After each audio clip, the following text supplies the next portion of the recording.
I'm just going live on Facebook and then we can start.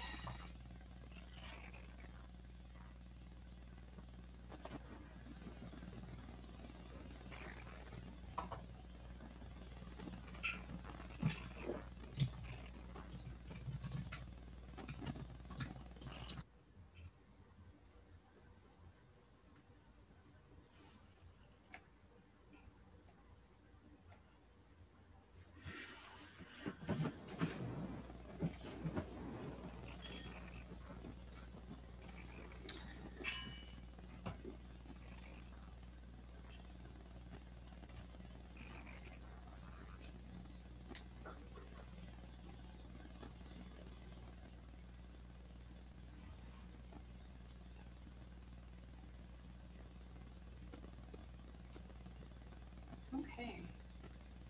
Welcome, everyone. Hope you guys are having a good evening. Thanks a lot for joining.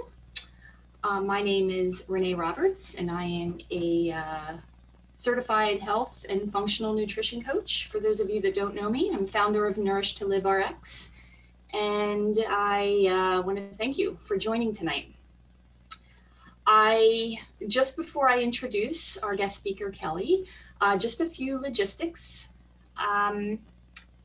You have the ability, nobody will be on video, but you have the ability to ask questions. You can either ask them in the chat or you can go to the Q&A section in the webinar.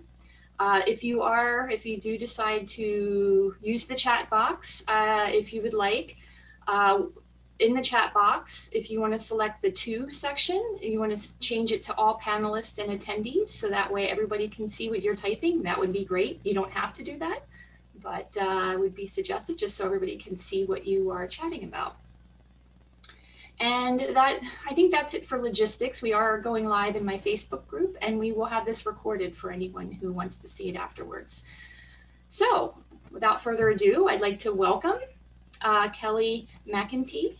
Kelly is a health and business mindset coach that helps busy brains funnel their energy into massive action. She helps clients live the life of their dreams by helping them lean into their intuition, trust their gut, and make lasting habit change, resulting in peace of mind, presence, and unwavering confidence. So welcome, Kelly. I am so happy for you to be here, and thanks for being our guest host tonight. Yes, so, thanks. Without further ado, I'll pass the mic over to you so you can start your presentation. And I will monitor questions in the chat. I will also monitor anything that comes in Facebook Live if there are any comments as well. So I'll go off video. So take it away.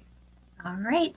So my name is Kelly McIntee. As Renee said, thank you so much for having me here with this group and providing this opportunity to share about what I feel like is a very important topic now more than ever, is how to minimize stress when there is so much to do. If there's ever a time where we as humans have felt like we are stretched thin, stretched to the max, I think it's safe to say that now in these times is when that is happening most. So I'm gonna see if I can go. Okay, so during this webinar, what we're gonna do is we're gonna identify what it is that is making us feel stressed. We're gonna learn how to reduce stress in your day-to-day. You're going to be able to set up a schedule for less stress moving forward. And you are going to learn some tips that you can implement right now to help you.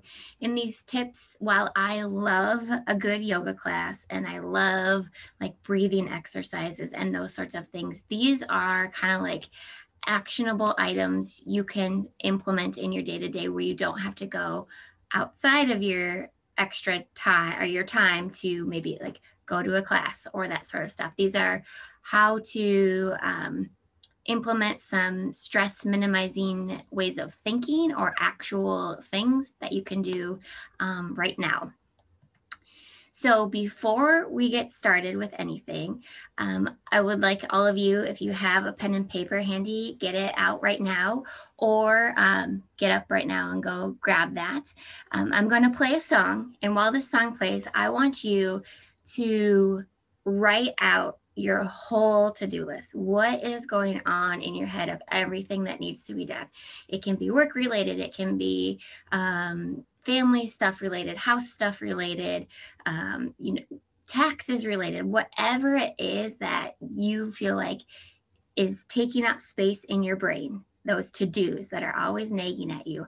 I want you to write them down now. And the purpose for writing them down now is one of the biggest reasons why we want to be able to manage our to-do list, to be able to feel less stressed, is so that we can be more present in the moment. And so I'm giving you this time, this opportunity right now to go ahead and write out that list so that you can be present with me here the rest of this time. And while we do that, I'm going to play this song just for some background noise. Took it down. And write out your list, and I'll come back once this song is over. Climbed the mountain and I turned around, and I saw my reflection in the snow-covered hills, till the landslide brought me down. Oh, mirror in the sky, what is love? Can the child within my heart rise above? Can I sail through the changing ocean tides? Can I handle the seasons of my life?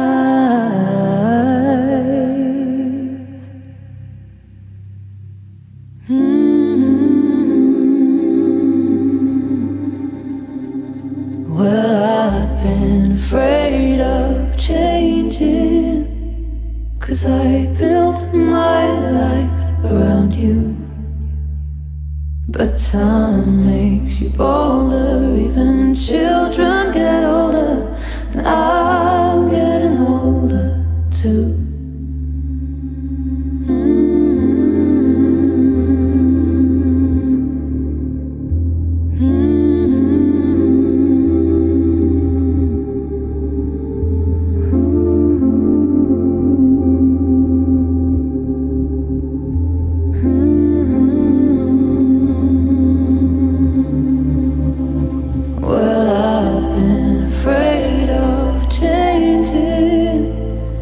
I built my life around you. But time makes you older, even children get older, and I'm getting older too. Oh, I'm getting older too. I take my love, take it down. Oh, I climb the mountain and turn around. And if you see my reflection in the snow-covered hills, will the landslide bring it down? And if you see my reflection in the snow-covered hills, will the landslide bring it down? The landslide will bring you down.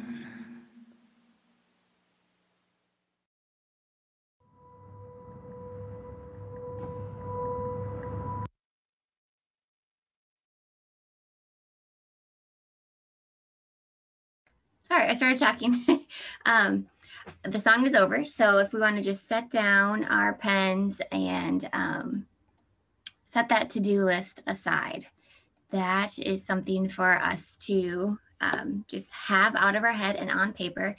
And it might be safe to say that many of you maybe even completed your to-do list before the song was even done. And if that's the case, take like a breath and a sigh of relief, just because that says that while we think that there is so much that we need to get done all the time, we can really get that to-do list written out and out of our head in a 2-minute and 50-second song. So we're going to come back to this to-do list. So don't let it go too far, but at least now you can be here, present in the moment. And so first I want to introduce myself, a little bit about me. So my name is Kelly. I've been a health and life coach since 2018. And now I'm shifting into more of like the business mindset realm as well. And some things I know with my coaching is that you already know so much about yourself. You already know what foods make you feel good and what foods make you feel lousy. You already know what things you do like to do and what things you don't like to do. You already know what things you're excited about and what things kind of fill you up with fear or are things like you just don't want to do. We know so much about ourselves, but oftentimes we forget that we do know that we are experts of ourselves, of our lives, of our bodies. And I, as a coach, help you lean into that intuition, help you trust your gut, and just think about for yourself, take a moment to think about, when is the last time that you trusted your own intuition, and how did that make you feel? I know when I trust my gut, when I go with my own intuition, I feel really good. I feel assured that I made the right decision and that I'm doing the best that I can. And then think about a time when maybe you haven't trusted your gut, and how did that feel? For me, that is kind of kicking myself, thinking, gosh, why did I do that? Why did I say that? Why didn't I say that? Feeling frustrated. So as a coach, I help you get a greater understanding of what it is that you truly want with your life and how you can do that. I'm also a mom. I have a mom of Everett and Lucy. Everett is 2.5 years old and Lucy is 10 months, and I'm married to PJ. We've been married for, I don't even know, for 3 years now, just over 3 years. So that is a little bit about myself. And so I want to talk first. So we're here talking about minimizing stress. Why do we want to decrease stress? Well, first of all, it's exhausting. It is exhausting having these thoughts constantly going on in our brain, having all this pressure to feel like we need to get everything done. And also we want to have presence. Like as I work with more and more coaching clients and have more and more deep, meaningful conversations, the thing that comes up more than anything is that people want to feel present in the moment. They want to feel calm. They want to truly be there in the moment. And then another thing, if you are working towards weight loss, if you're working towards or avoiding weight gain, we know that stress holds on to fat in our bodies. And so when we can decrease that stress, we are just operating at a more optimal state when we can work on ways on incorporating decreasing that stress. So if you take nothing else away from this conversation tonight, I want you to hear this. You are enough right now. Right now, as you are enough. So I have a picture of my two kids, Everett and Lucy. So Everett is 2.5. He's there holding a shovel. To be honest, he doesn't help that much when he shovels. He's there just playing and having fun. And Lucy, she is just starting to walk. She smiles a lot, but also she doesn't do a whole lot to contribute to things getting done in the house, to crossing off things on the to-do list. But that doesn't matter to me.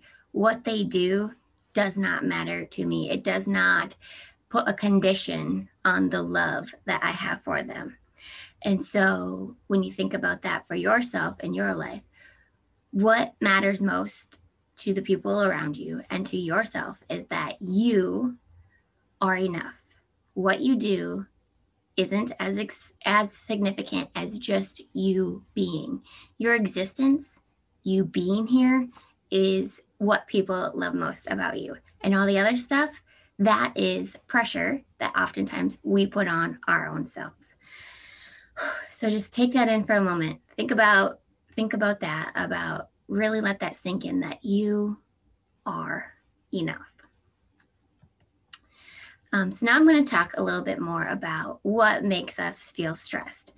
And it might not be what you think. So often it's not the stressors that are going on in our life, but our perception of that stress.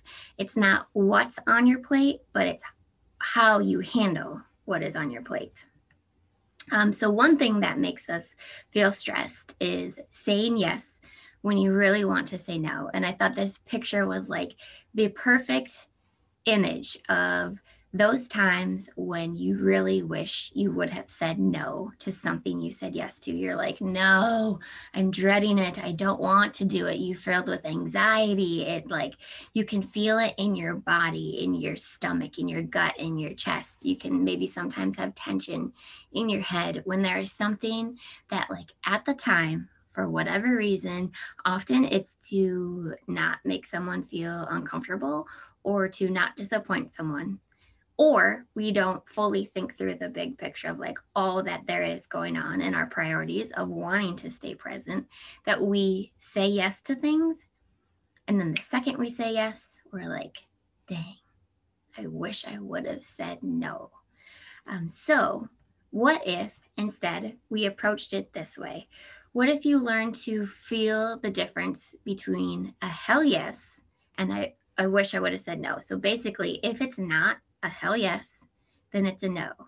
And so think about times when maybe an opportunity has been presented to you, or you've done something where just, as I said in the beginning, like you've leaned into your intuition, you've trusted your gut, and you've said yes to something. You've said, yes, I know that this is the right thing for me.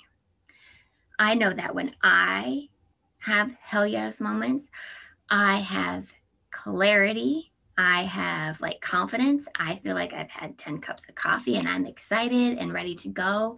And I also know like it just comes to me, like the words to describe maybe the project I'm working on, they just flow and they just come to me. Whereas when it's a no, or like maybe even not a hell yes, but just like, yeah, sure, it's harder to kind of visualize what could be. So for yourself moving forward, pay attention to that hell yes, or if it's like, I don't know. And another way that you can determine if something is like an absolute yes, or you are maybe doing something out of obligation where basically it's like, I wish I would have said no, is your explanation of it. If you tend to ramble on explaining why you did something or why you want to do something, instead of just being firm in your, because I want to, because it felt like the right thing to do, like I am doing this, period, that's another sign that you're either in your hell yes or should have said no kind of feelings. Another thing that makes us feel stressed is thinking that you need to do it all, that you have to do all the things all yourself and they have to be done on your timeline. But we know that at least from my perspective and from my experience, I have had the tendency to be a martyr. Raise your hand with yourself if you're like, yes, I have been a martyr too. I have said, well, I do everything. I cook all the meals. I do this, I do that, do that. Like I make this house clean.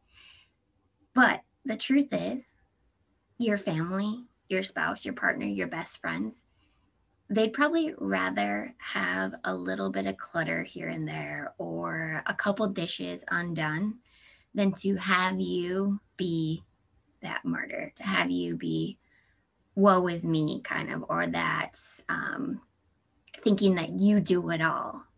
Because how like disrespectful sort of to like what they contribute to your family, to your home, to your workplace.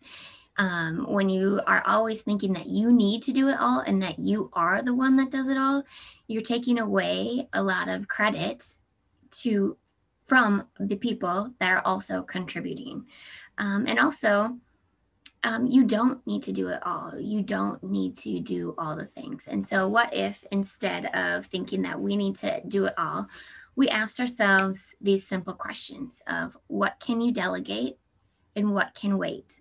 So thinking of that to-do list that you created, what are things that only you can do? Like 100%, I got things on my list that I know, Kelly, it's got to be you. It's got to be your voice that shares this message. It's got to be you that does the thing. But what if one of those things is because I wrote my list while we were doing this, and it was to email a video to somebody that I've been working with. I can, like if that is something that is always on my plate and always bothered me, maybe that's something I can delegate. Maybe that's somebody's really good at doing those technical things, and I can ask them to help me with that. I can play up someone else's skill sets by giving them things off my plate that I just really don't like to do at all. And then thinking too, like what can wait? Like what absolutely has to be done today, maybe this hour, this morning, this afternoon? What can wait until the weekend? What can wait until next week? Asking yourself those questions takes away that, again, that like it has to be done right now and it has to be me that does it. Another thing that makes us feel stressed is striving for perfection. Are any of you in here perfectionists? Again, raise your hand. Nobody can see you anyway.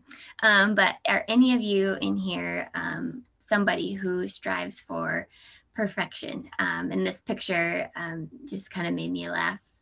It reminds me of a friend's parent growing up, where he always had like the most immaculate lawn.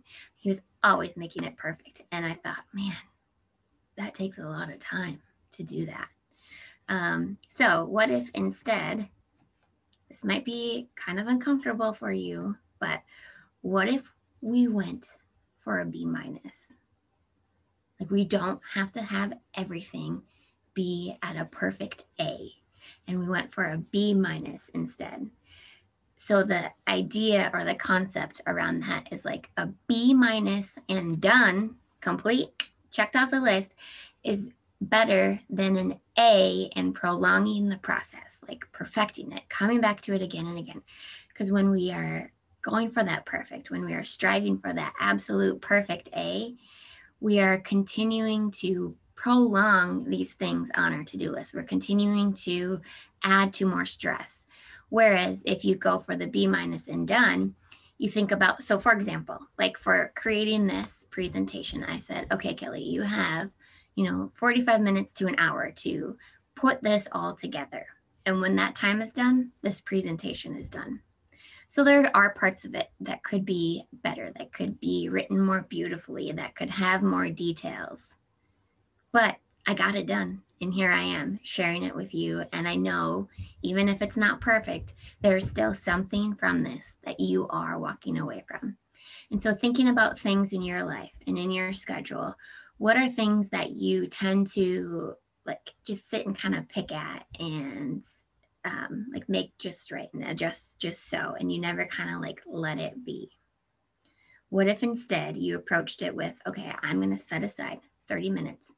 And in these 30 minutes, this thing is going to be done and I'm going to have this product complete or this task complete. Now, obviously, there are things where they do require like an A status. There are things that we can't really like mess up, but a lot of things, they don't need to be absolutely perfect. It's just nice to have them done. And then too, with that thought, you can always come back to it later. You can come back to the draft, come back to the first presentation and find ways that you could tweak it and make it a little bit better the next time, but you're not continually like obsessing over it. And another thing that makes us feel stressed is shooting all over your schedule. And an example that I like to use for this is a morning routine. So how many of you have heard that like to have a good day, you have to have a really awesome morning routine?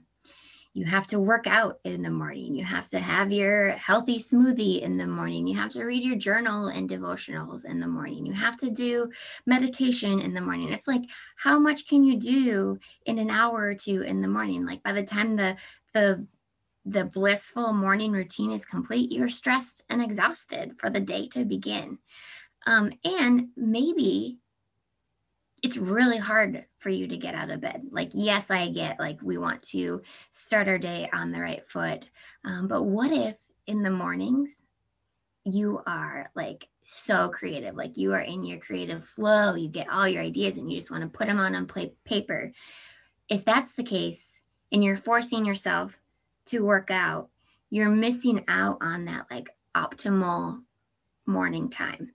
And the only reason why we are shooting all over our schedule is because somewhere along the lines, somebody recommended or had this thought that this is maybe how things should work well for people, but they're not you.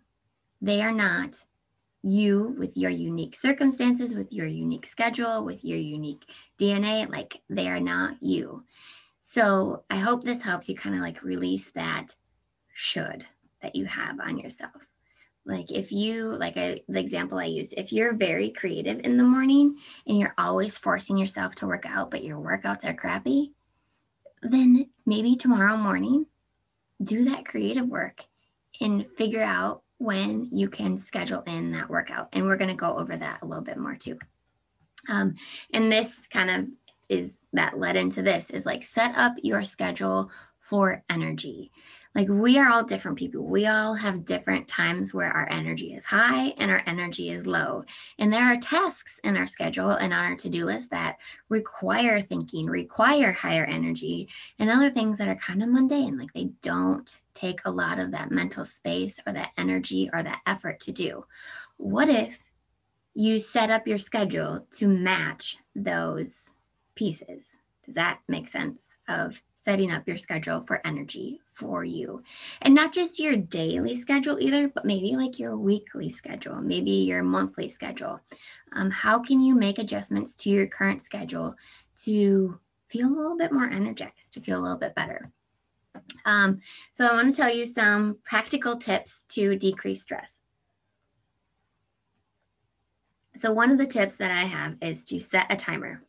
So I'm going to tell you a story. The story is like ridiculous. You're like, I can't believe you told such a simple story. But I share this story to say like, it is that simple. So it was one day, a couple years ago, I had to unload the dishwasher and I hate unloading the dishwasher. Like, ugh, I hate it. And I like didn't want to do it. I did not want to do it. It was like, and it was there. It's like the simple task of unloading the dishwasher was just like heavy on my shoulders and felt yucky. And then at the same time though, I was also getting hungry for some popcorn and we had some microwave popcorn in the cupboard. So I was like, okay, Kelly, here's what you can do. You're going to put the popcorn in the microwave. You're going to start popping the popcorn and you're just going to make a little progress with unloading the dishwasher. So I put the popcorn in the microwave, got it going on the 3 minutes. And then I just started unloading the dishwasher and I kept doing it and I kept doing it.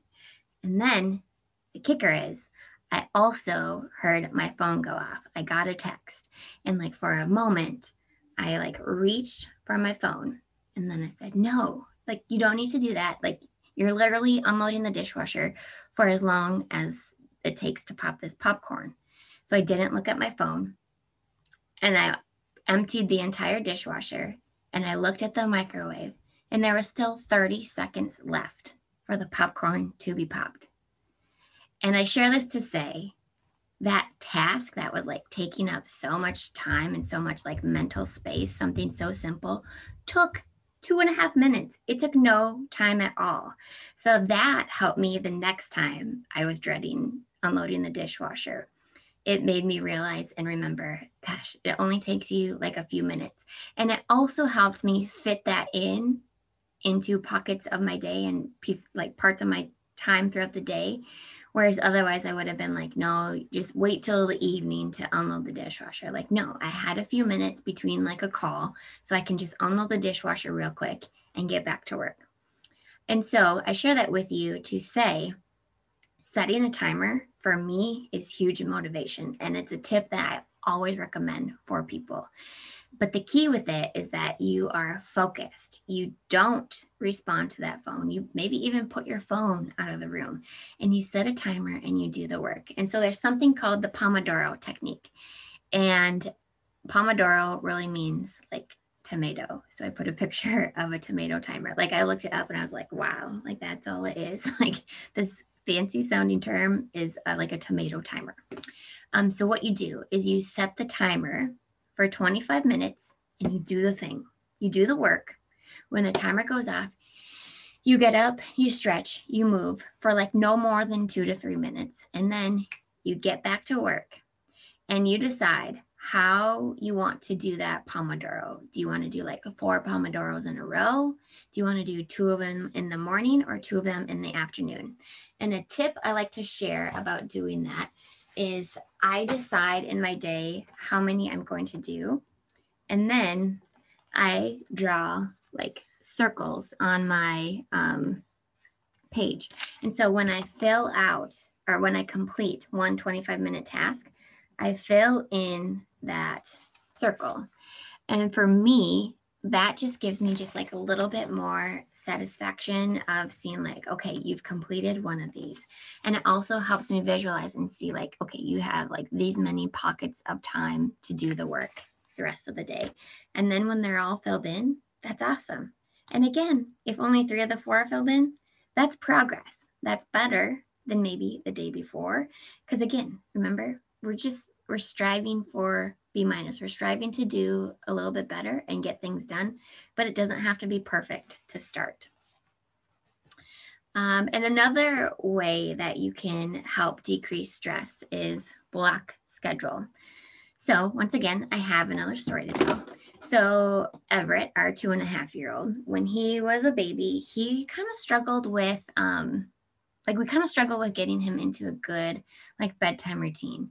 And we finally had it nailed down. And so I worked on my job until 4:30. And then he went to bed about like, it was like 7:30 or 8 or so. And I started finding myself like sneaking, looking at my phone to like work on like my coaching business stuff or trying to do like other things in my time with him. Like I really only get like 3 hours of quality time with him. And it's like feeding him dinner, playing for a little bit, doing the bedtime routine. And I was getting so like irritated with myself and feeling like so stressed and like kind of not taking it out on this poor little kid, but kind of like, come on, why can't you just go to bed? Like, it's so frustrating. Doesn't he know I need to get all these things done? Why can't he just go to sleep? Why can't he just go to bed? Until one day I realized, Kelly, stop trying to work while you're trying to be a mom. Stop at 4:30 with work when you're done with your workday. Spend time with him, quality, present time. And then after he goes to bed, go get those other things done that you need to do. But stop trying to do all the things at once. And for me, that's just like that realization, that light bulb moment changed so much. It just helped me stop sneaking peeks at my phone. It helped me stop obsessing about, did somebody email me back yet or not? It stopped me from even like cleaning up the kitchen and having that all be done and perfect. Like, it's my time to do this other thing, this being a mom, this playing with my kids, and I can do these other tasks later. And so setting up a block schedule has helped me a lot in just really removing that pressure of having to do it all right now. Again, there's a time and a place for all the things that we can do. And another practical tip to decrease the stress is to do the brain list, to do a to-do list brain dump. So you experienced that here in the beginning. Maybe you have more to write on it. Maybe you got all of your to-do list out. But then the next thing to do is to schedule it and forget it. So you have your to-do list written down right now. You know your schedule. You know what's coming up for you this week. What on your to-do list can you do and when? You maybe have meetings for work, so you can't do some of those things during that. But maybe you have an hour or 2 of downtime between a meeting that you can nail up, hammer out 5 things on your to-do list and get those done. So for me, what I like to do is I like to take this piece of paper, take my to-do list that I had written out, and put it right into my electronic calendar, like my Gmail calendar, and I write down the tasks. And then when they're done, I just use I highlight the font and do the strike through. And then on Friday, at the end of the week, I go through, I call it focus time on my calendar. I go through the focus time slots and I see what doesn't have a strike through on it. I just write it down, and then it's part of my to-do list for maybe the weekend, for the next week, or maybe it wasn't that important to do after all, or maybe it's something that somebody else completed or I delegated to somebody, or it's maybe just lower on the priority list. So that is another tip for decreasing stress. And then one of my favorite tips and something that has helped me immensely is to just journal, to step outside of your head. This space right here can get so exhausting and so busy that sometimes we need a break from it. We need to let it all out and get it out onto paper. And so for anybody that is here this evening, I'm going to be sending you a free 7-day stress less journal. So I'll be sending that out with a recording of this for you to use and truly, to the best of your ability, use during your day. And so to explain it a little bit when you get it, I have the first page is 2 things for you to do every single day for journaling. And then the second page is each day I've provided a prompt or a question for you to fill out. So I want to take a moment to explain the daily things. So every day on this journal, or it's going to be a 2-pager, so you'll need your own notebook to write it all down. I want you to complete the statement. On her best day, she would, on your best day, on her best day, stepping outside of yourself, looking at yourself. On her best day, she would. Maybe it's a long, deep paragraph. Maybe it's say thank you more. Maybe it is, be more present with her family. Maybe it is cross off those tasks in that focus time. Cross off those to-do lists. Maybe it's drink more water. On her best day, she would be thankful for the things that she often finds stressful. And then the second part of it is you're going to set up a table. On one side of the table is going to be a thought you have. Maybe it's gosh, I cannot, I'm trying to think of an example. There just isn't enough to do in the day, or I know I'm not going to do a good job at this project, or I can't lose the weight, or, whatever it is that's a thought that's keeps on coming in your head. It's really not doing you any good, but it's there. It's this negative kind of self-talk. And then on the other side of that table, in the second column, I want you to write down, what would I tell? Maybe it's your son or daughter coming to you with this thought. Maybe it's your spouse. Maybe it's your best friend in the whole world. Maybe it's, if you're faithful, religious, maybe it's what would God tell me? What would the person, if somebody came to me with this thought, if my daughter, if my little Lucy came to me saying, Mom, I'm not good enough. I get emotional thinking about that. I would tell her all the ways that she is amazing. I would tell her all the ways that she is good enough, all that, the good that I see in her. So on that side of paper, you're going to write down, what's that negative thought? What's that thought that's getting in your way? And if your favorite person in the world came to you with that thought, what would you say to them? So that's do that every single day. And if you don't do the other prompts, that alone is just a total reset to maybe start your day in the middle of the day, at night before you go to bed. That just helps me kind of take a moment to pause and put everything into perspective. And another way to decrease stress is to have connection. And just as much as stress is plentiful right now, connection feels really hard. It feels hard to come by. It feels challenging. So maybe you're a part of a community of people who are already gathering. You're in Renee's group. You're in my coaching group. connect there, connect with the people that are in this group. Maybe you need a conversation with somebody. Maybe you need to just have somebody listen to you. So with my coaching, something I'm offering right now is something called a focus forward coaching session, which essentially is we're going to sit down, we're going to get together, we're going to talk. You'll probably have a powerful breakthrough or two. It's amazing what just 30 to 45 minutes of conversation can unlock. Maybe it's years of sabotage. Maybe it's years of something that has been getting in your own way. We're going to talk about what's that big vision you have for yourself, for your life, for your business, for your health, whatever it is. What's that big vision and what is it that is getting in your way? And then from there, maybe you'll come up with an action plan. Maybe you find that you really enjoyed that connection and you want to work, through a coaching program. But whatever it is, you're going to at least leave that conversation feeling listened to, feeling heard, feeling like you're supported, and having some clarity of what it is that you need to do moving forward. And so I've included my website and my email address if that sounds like something of interest to you. But again, I'll also be reaching out, sharing my journal and sharing this recording to anybody who has participated here this evening. And that is all that I have to share. Does anybody have any questions here in the chat at all? Or on the Facebook Live group too?